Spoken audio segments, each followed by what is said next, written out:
Assalamualaikum warahmatullahi wabarakatuh. Alhamdulillahirabbil alamin wassalatu wassalamu ala sayyidil mursalin amma ba'du. Anak-anak sekalian, sebelum kita mulai KBM PDR pada pagi hari ini, mari kita berdoa dahulu. Mudah-mudahan apa yang kita pelajari bisa bermanfaat fid-dini wad dunya wal akhirah. Mudah-mudahan juga kita semua, keluarga dan seluruh keluarga besar Mang Satu Jombang selalu dalam keadaan sehat walafiat, dilancarkan segala urusan-urusannya, amin. Ila hadratin Nabiyil Mustafa Muhammadin sallallahu alaihi wasallam. Al-Fatihah. A'udzu billahi minasyaitonir rajim. Bismillahirrahmanirrahim. Alhamdulillahirabbil alamin. Arrahmanir rahim. Maliki yaumiddin. Iyyaka na'budu wa iyyaka nasta'in. Ihdinas siratal mustaqim. Siratal ladzina an'amta 'alaihim ghairil maghdubi 'alaihim waladdallin. Amin. Bismillahirrahmanirrahim. Rabbi shrah li sadri wa yassir li amri wahlul 'uqdatam min lisani yafqahu qawli. Rabbi zidni ilma warzuqni fahma birahmatika ya arhamar rahimin. Walhamdulillahi rabbil alamin. Anak-anak sekalian, pada bab pertama ini kita akan mempelajari tentang ayat-ayat ikhlas dalam beribadah. Anak-anak pasti sudah tahu ya apa pengertian dari ikhlas itu apa. Kalau ikhlas itu secara bahasa artinya ya ridho. Ya, ridho, tidak istilahnya ridho, tidak mengharapkan sesuatu, itu namanya ikhlas. Jadi kita akan mempelajari ayat-ayat tentang keharusan ikhlas dalam beribadah. Ada di surat atau ayat apa saja? Ada di Al-An'am ayat 162 sampai 163.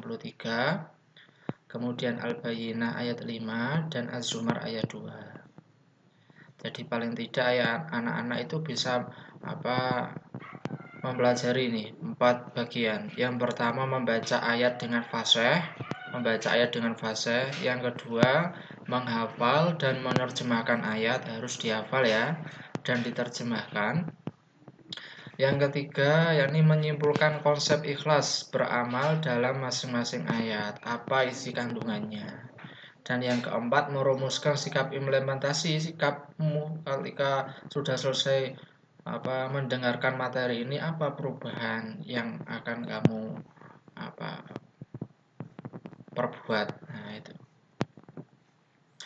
pendahuluannya. Kita sebagai manusia itu pasti memiliki kewajiban yang namanya ibadah.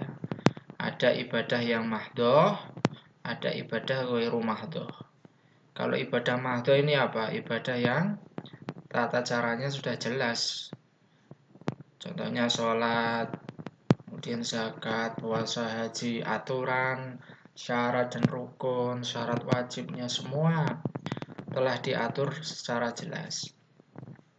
Kalau yang ibadah ghairu mahdoh apa contohnya? Ya ibadah yang selain itu, ya seperti silaturahim, kemudian hormat dan patuh terhadap tetangga, terhadap orang tua, terhadap anak yang masih kecil dan sebagainya. Baik anak-anak, kita langsung saja melajari yang pertama Al-An'am ayat 162 sampai 163. Saya bacakan dulu. Bismillahirrahmanirrahim. Qul inna sholati. Qul ini kira-kira apa ini? Fi'il apa ini? Kalau anak keagamaan wajib tahu ini ya. Qul ini termasuk fi'il amr. Artinya apa? Perintah.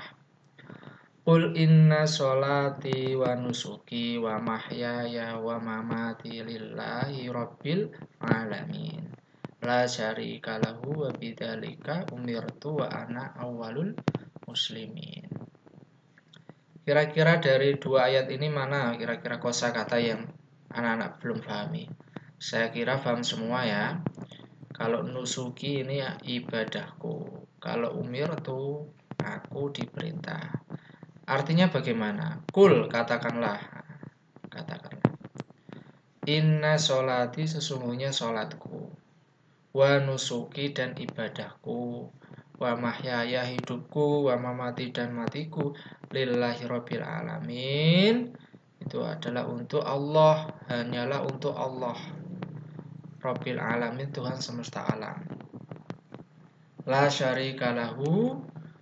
Apa arti la syarika lahu? Tidak ada sekutu bagi Allah.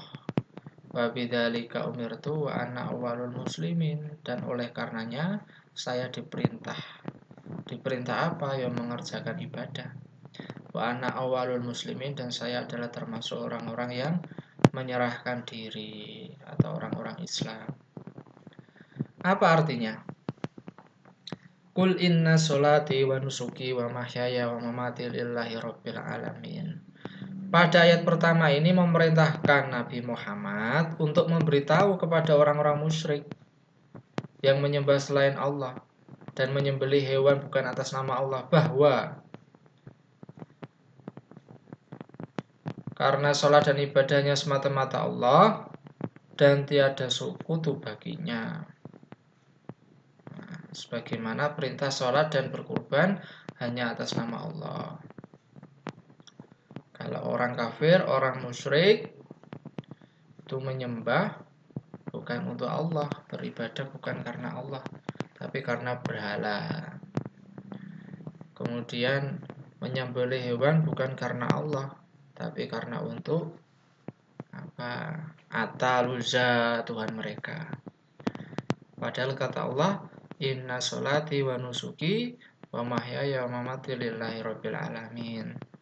Bahwa sholat seseorang, ibadah seseorang itu hanya untuk Allah Subhanahu wa taala, bukan untuk selain Allah.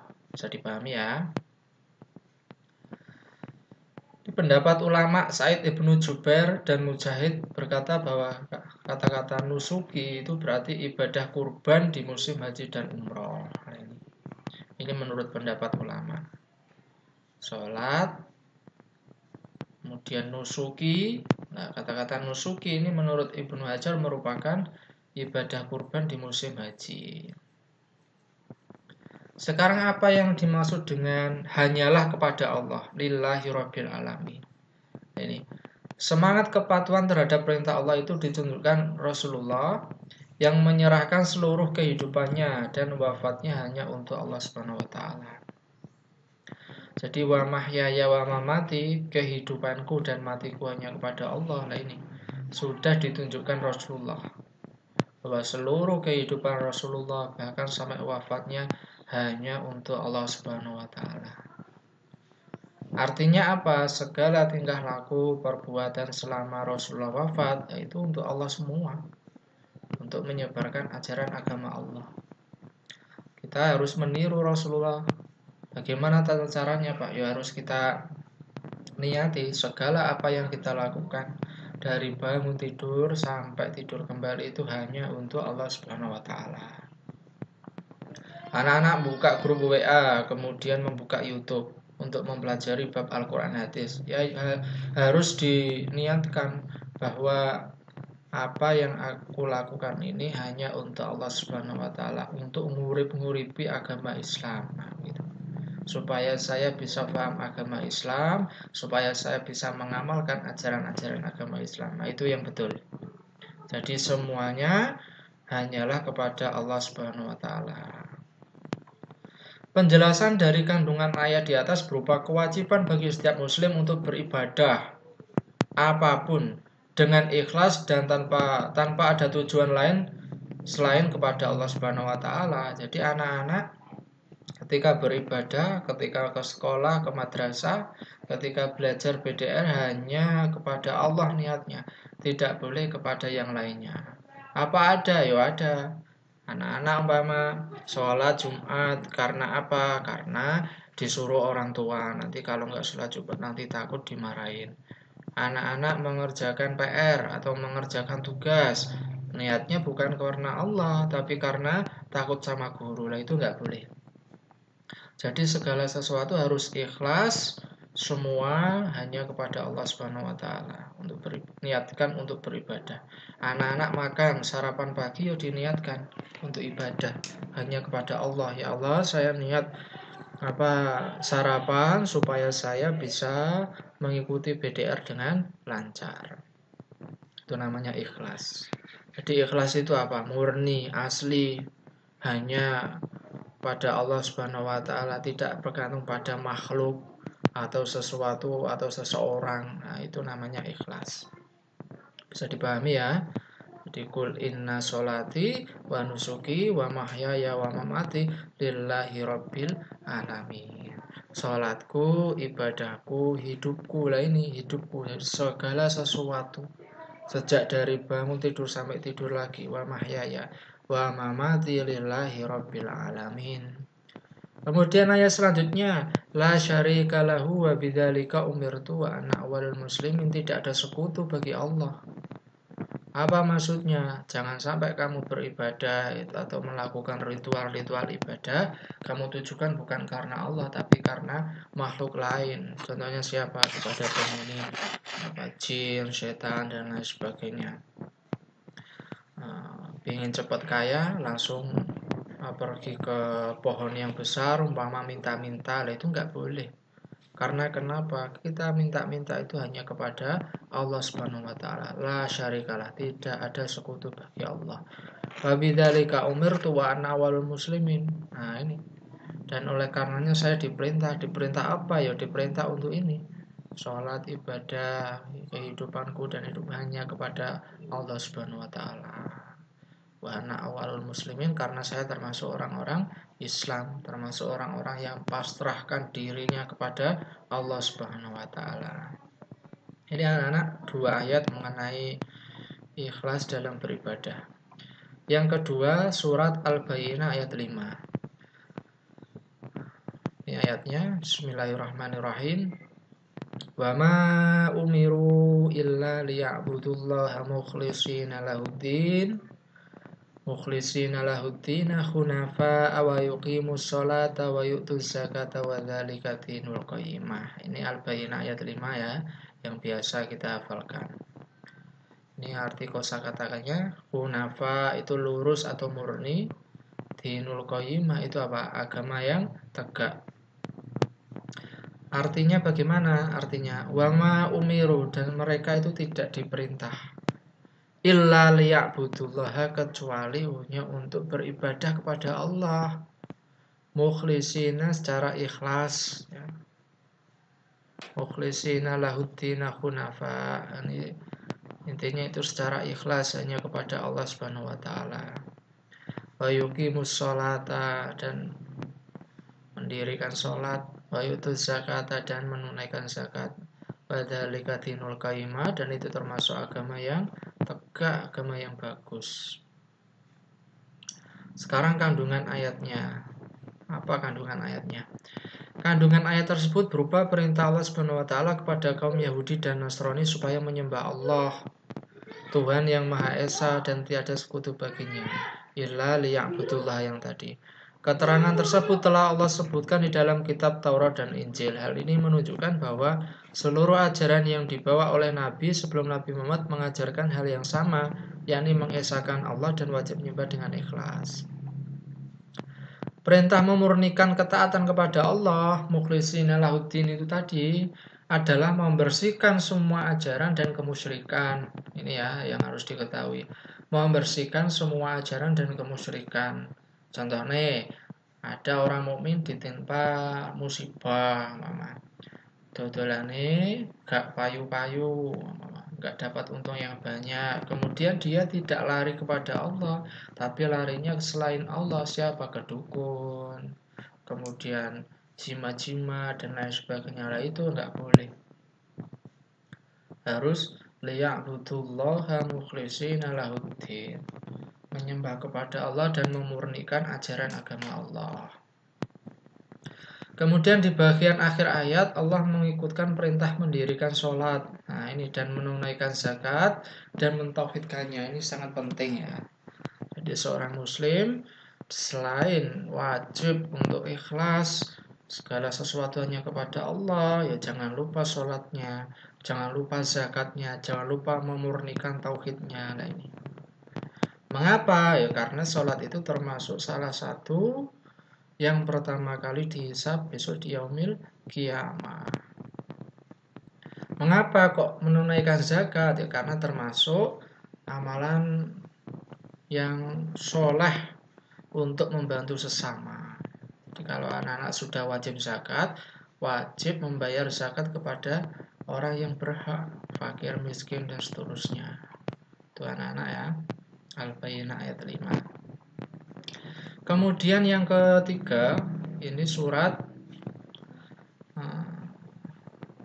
Az-Zumar ayat 2. Bismillahirrahmanirrahim. Inna anzalna ilaikal kitaba bil haqqi fa'budillahu mukhlishan lahuddin.